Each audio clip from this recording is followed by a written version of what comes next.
Hello, नमस्कार। मेरा नाम प्रतीक व्यास है और आपका मेरे यूट्यूब चैनल पर स्वागत है। तो आज का वीडियो यूपीएससी से रिलेटेड क्वेश्चन एंड आंसर्स का है। लोगों के डाउट्स आते हैं कमेंट्स में, तो उससे रिलेटेड अब ये सीरीज़ चलेगी। इसके आप जैसे जैसे कमेंट में क्वेश्चंस पूछते जाएंगे उस हिसाब से उसके पार्ट्स आते रहेंगे। तो अगर आपको यूपीएससी से रिलेटेड कोई भी क्वेरी हो तो प्लीज़ कमेंट बॉक्स में लिखें। तो चलिए हम आज का वीडियो शुरू करते हैं। तो हमारे पास सबसे पहला क्वेश्चन आता है, बिकॉज हम बेसिक से स्टार्ट करने वाले हैं यूपीएससी के और हायर लेवल के क्वेरीज तक जाने वाले हैं। तो सबसे पहला क्वेश्चन आता है, व्हाट इज़ यूपीएससी सीएससी। तो यूपीएससी सीएससी एक सिविल सर्विसेज एग्जामिनेशन है जो कि यूपीएससी के थ्रू कंडक्ट करवाया जाता है। यूपीएससी की फुल फॉर्म है यूनियन पब्लिक सर्विस कमीशन। तो हम नेक्स्ट क्वेश्चन पर बढ़ते हैं। नेक्स्ट क्वेश्चन है, stages of UPSC CSC exam, यानी कि यूपीएससी सीएससी एग्ज़ाम के अंदर कौन कौन सी स्टेजेस से हमको गुजरना पड़ेगा, टोटली कितने पेपर्स होंगे, उनके क्या क्या मार्क्स होंगे और होल जानकारी हम इस वीडियो में देखेंगे। तो चलिए अब हम स्टार्ट करते हैं कि यूपीएससी सीएससी एग्ज़ाम्स में कौन कौन से पेपर्स होते हैं और कितने पेपर्स होते हैं। तो इसमें 2 स्टेजेस होती है, प्रीलिम्स एंड मेंस। इंटरव्यू भी होता है जो कि पर्सनालिटी टेस्ट होता है, बट उसको मेंस के अंदर इंक्लूड किया जाता है।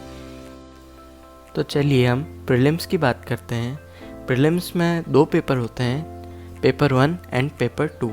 पेपर 1 जो होता है वो जनरल स्टडीज़ का होता है, उसमें जीएस आती है पूरी, वो 200 मार्क्स का होता है जिसमें 100 क्वेश्चंस आते हैं। इसमें पर क्वेश्चन आपको 2 मार्क्स दिए जाते हैं और 1/3 मार्क्स नेगेटिव मार्किंग भी होती है। पेपर सेकंड जो होता है वो सीसेट का होता है, वो भी 200 मार्क्स का होता है और वो एक क्वालिफाइंग पेपर होता है जिसके अंदर आपको 33% मार्क्स लाने होते हैं। अगर आप सीसेट में 33% मार्क्स नहीं लाते हैं तो आपका जीएस का पेपर चेक नहीं होगा। जब आप प्रीलिम्स के कट ऑफ क्लियर कर लेते हैं तब आपका मेंस का पेपर होता है। तो मेंस के पेपर के अंदर आपको सबसे पहले तो इंग्लिश का पेपर देना पड़ता है जो कि 300 मार्क्स का होता है, और सेकंड जो पेपर होता है वो होता है कंपलसरी इंडियन लैंग्वेज का, वो भी 300 मार्क्स का होता है।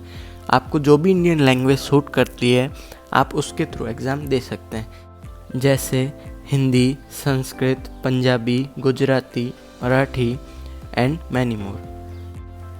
ये दोनों papers English and compulsory Indian language के क्वालिफाइंग पेपर्स होते हैं। इनमें आपको क्वालिफाई ही करना होता है। जब आप इनको क्लियर कर लेते हैं तभी आपके बाकी पेपर्स चेक किए जाते हैं।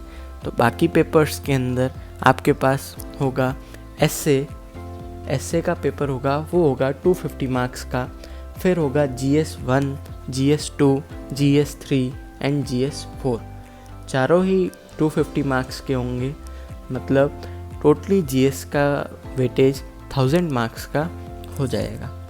एंड देन आपके 2 ऑप्शनल के पेपर्स होते हैं जो कि 250 मार्क्स के होते हैं। आप जो भी ऑप्शनल चूज़ करते हैं उसके आपके 2 पेपर्स आपको देने पड़ते हैं। यानी कि मेंस का टोटल स्कोर हो गया इंग्लिश और कंपलसरी इंडियन लैंग्वेज को हटा के 1750, और मेंस में ही आपका पर्सनैलिटी टेस्ट और इंटरव्यू भी काउंटेड होता है जो कि 275 मार्क्स का होता है। यानी कि मेंस टोटली 2025 मार्क्स की होती है।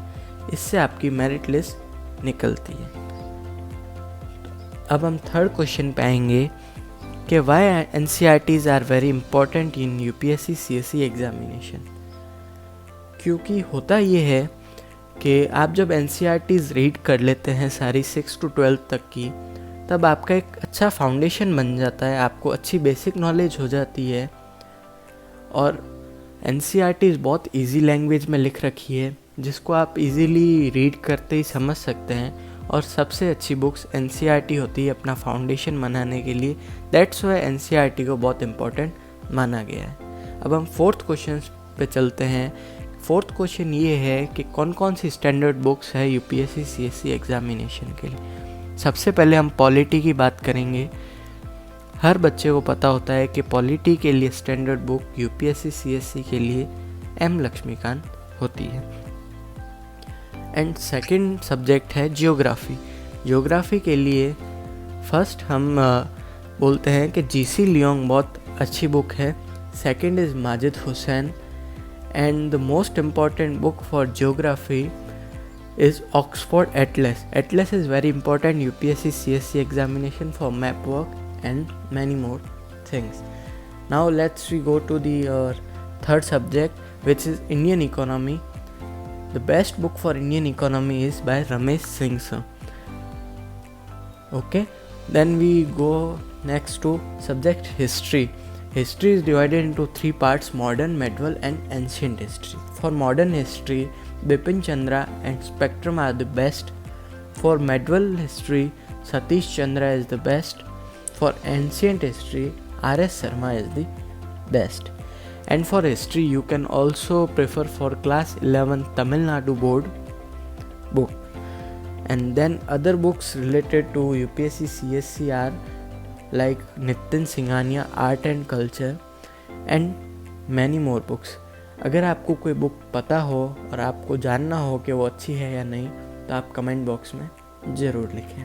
तो हम नेक्स्ट वीडियो के अंदर बात करेंगे कि हमें यूपीएससी की प्रिपरेशन स्टार्ट कैसे करनी चाहिए, हमें क्या पढ़ना चाहिए, क्या नहीं पढ़ना चाहिए, और बहुत सारे क्वेश्चंस को भी हम लेंगे।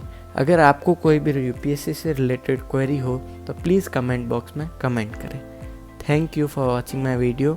अगर आपको ये वीडियो अच्छा लगा हो तो इस वीडियो को लाइक करें, मेरे चैनल को सब्सक्राइब करें और कमेंट बॉक्स में ज़रूर लिखें कि आपको ये वीडियो कैसा लगा। और अगर आपकी क्वेरी हो तो ज़रूर कमेंट बॉक्स में लिखें, आपको उस क्वेरी का जल्द से जल्द सॉल्यूशन मिलेगा। Thank you once again for watching my video.